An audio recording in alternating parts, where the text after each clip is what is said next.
BJP বিধায়কের স্ত্রীর গাড়িতে হামলা, তার প্রতিবাদে বিক্ষোভও দেখায় বিজেপি। কিন্তু এই ঘটনায় ইতিমধ্যে 3 জনকে গ্রেপ্তারও করা হয়েছে।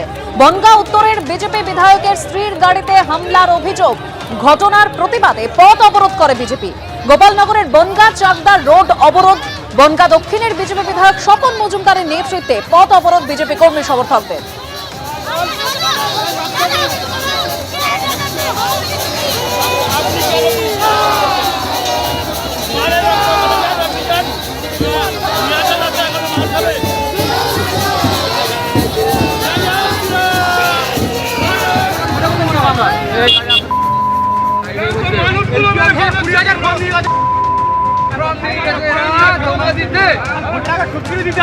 হিন্দু মুসলমান গন্ডগোল হওয়াতে কিসের হিন্দু মুসলমান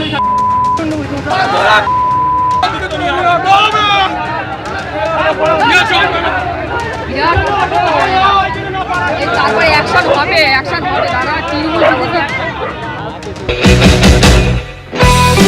অতীতে যা ঘটে তা অতীতেই মুছে যায় না, তা আবার আবর্তিত হতে থাকে। যদি সহজ করে বলা যায় তাহলে বলতে হয় ইতিহাস আবর্তিত হয়। এটা কার্ল মার্কস বলেছিলেন। এই দেখুন, কার্ল মার্কসের কথা বললাম বলে আমার মার্কশিট আবার কালো দাগিয়ে দেবেন না কিন্তু। আসলে পরিস্থিতি এখন এমন হয়েছে, কোনো কিছু নিছক কোট করতেই ভয় লাগে। ইতিহাসে প্রথম যা ঘটে তা হলো ট্র্যাজেডি, আর সেই ঘটনার পুনরাবৃত্তি হচ্ছে প্রহসন। আমরা জেনে নিই আসন্ন বিধানসভা নির্বাচনের আগে এই যাদবপুর বিধানসভা কেন্দ্রের মানুষের মনের মধ্যে কি কাজ করছে। আমি নিজেই লক্ষ্মীর ভান্ডার পাই। আপনাদের যাদবপুর বিধানসভা এলাকার যিনি বিধায়ক, তার দেখা পান? দেখলে মনে হয় না যে উনি খুবই ভালো হচ্ছে। সুযোগ সুবিধা কিছু সাধারণ মানুষ পাচ্ছে না। নারী নিরাপত্তা বিষয়ে আপনার কি বক্তব্য? পানীয় জল নিয়ে আপনাদের কোনো অভিযোগ আছে? কর্মসংস্থান নেই, কোনো নিরাপত্তা এই শাসক দল থেকে নেই। বৃষ্টি হলে তো বলার কথাই নেই। দুর্নীতিটা আরো বেশি মারাত্মক পরিমাণে ছেয়ে গেছে। আমাদের কাছে সবার আগে দেশের সম্পদ। এখানকার যারা রাজনৈতিক নেতা নেত্রী আছেন তাদের কথাগুলোও কিন্তু আমরা আমাদের নোটবুকে তুলে রাখবো।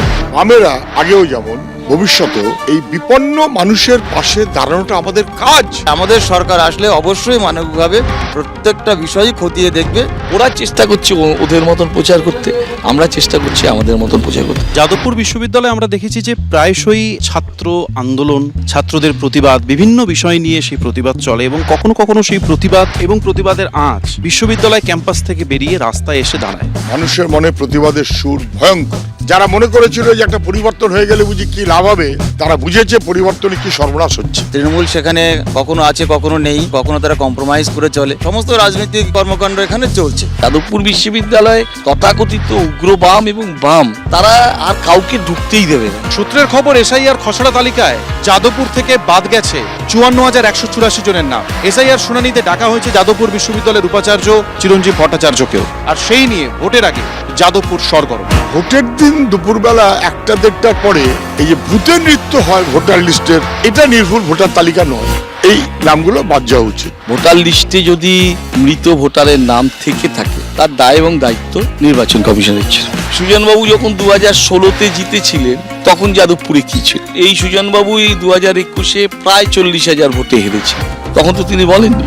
এখানে বামফ্রন্টকে পিছনে রেখে আমরা দ্বিতীয় স্থান অর্জন করেছি এবং আমাদের থেকে তৃণমূলের ব্যবধান মাত্র 17,500 ভোটের। এই এসআইআর প্রক্রিয়াতে তুমুল তর্ক বিতর্ক চলেছে বিভিন্ন রাজনৈতিক মহলে। ইচ্ছাকৃতভাবে মানুষকে হেনস্থা করে ভোটার লিস্ট থেকে বাদ দেবার যে চেষ্টা নির্বাচন কমিশন করছে বকালমে বিজেপি, সেটা বিপজ্জনক। ফলস ভোটটা বন্ধ হলো, সুতরাং আমাদের জয়ের পথ এখানে একেবারে সুগম। আমরাও তো চাই যে ভোটের লিস্টটা সেটা সুচারুভাবে হওয়া দরকার। 2024 সালে সমীক্ষা বলছে পর্যটন থেকে ভারতবর্ষে ব্যবসা হয়েছে প্রায় $22 মিলিয়ন।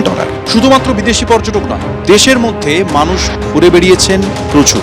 শুধু কেরল, মহারাষ্ট্র, রাজস্থান, কাশ্মীর নয়, ইউপি এবং তামিলনাড়ুতেও মানুষজন ঘুরতে গিয়েছে। এই সমস্ত কিছু দেখে শুনে মন ভালো হলেও নিজের রাজ্যের জন্য মনটা খারাপ হয়ে যায়। অথচ আমাদের রাজ্যে যথেষ্ট সম্ভাবনা আছে, ইতিহাস থেকে পাহাড়, জঙ্গল, সমস্ত কিছু। এমনকি কেরলের ব্যাক ওয়াটারের সঙ্গে পাল্লা দেওয়ার মতো সুন্দরবনের খাঁড়িও আছে, সমুদ্রও আছে।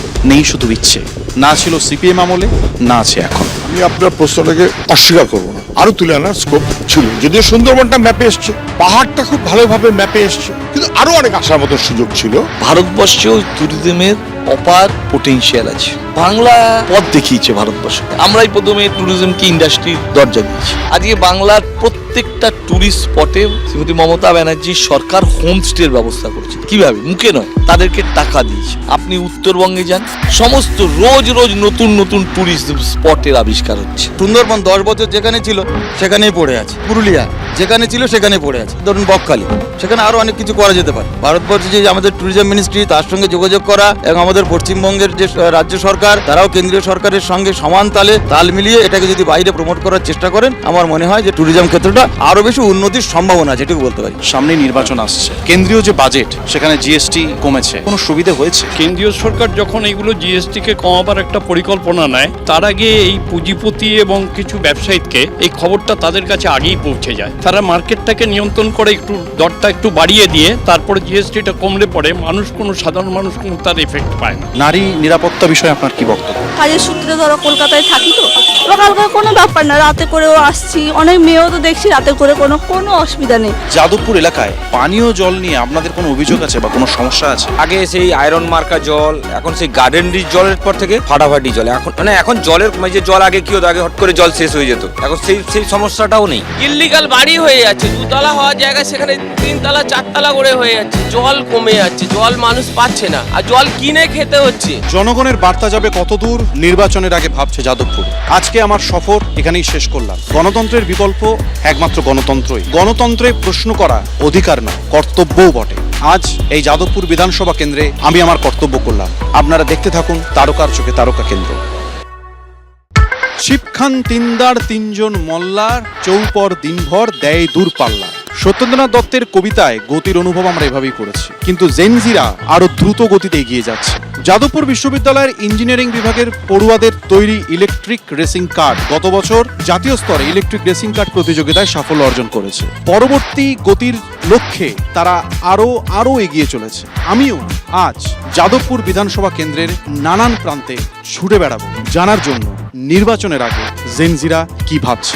মডার্ন ডেজে যেটা আমরা দেখতে পাচ্ছি, যেটা খুবই আফসোসজনক, সেটা হলো যে আমরা রাজ্যে চাকরি পাবো না, আমাদেরকে বাইরে যেতে হবে, এবং এইটা হওয়ার কথা একদমই নয়। সামগ্রিকভাবে আমাদের যে এনভায়রনমেন্ট, সেইটা নিয়ে কনসার্ন এই মুহূর্তে রাজনীতিতে খুব একটা দেখতে পাই না। আমাদের ক্ষেত্রে যেমন খাতা, বই, পেন, আচমকা জিএসটি কমে গেছে, ভাবলাম যে দাম কমছে, অ্যাকচুয়ালি কিন্তু কমে না, সেই জিনিসের দামটা কিন্তু বাড়তেই থাকছে। আমাদের বাংলায় নারী নিরাপত্তার একটা বিষয় উঠে এসছে, যে যেমন 2024-এ আরজিকর ঘটনাটা ঘটলো। 2 বছর হয়ে গেছে কিন্তু তার কোনো বিচার পাওয়া যায়নি। আমাদের কাছে বর্তমানে রাজনৈতিক নেতাদের যে প্রতিমূর্তি স্থাপিত হয়েছে, অর্থাৎ রাজনৈতিক নেতা হতে গেলে তোমাকে চুরি করতে হবে। আজকে জেনজি যেটা, তারা খুব নিজেরটা বোঝে। আমাকে যদি গভর্নমেন্ট চাকরির জন্য 5 লাখ 10 লাখ টাকা ঘুষ দিতে হয়, আমি কেন এই সরকারকে চুজ করবো, রাইট? একেবারে লাজবাব জবাব পেয়েছি। আরো বিভিন্ন জায়গায় জেনজিদের আমরা মুখোমুখি হতে যাব। আপনারাও দেখতে থাকুন জেনজিরা কি বলছে। চোখ রাখুন এবিপি আনন্দে। এবিপি আনন্দ, এগিয়ে থাকে, এগিয়ে রাখে।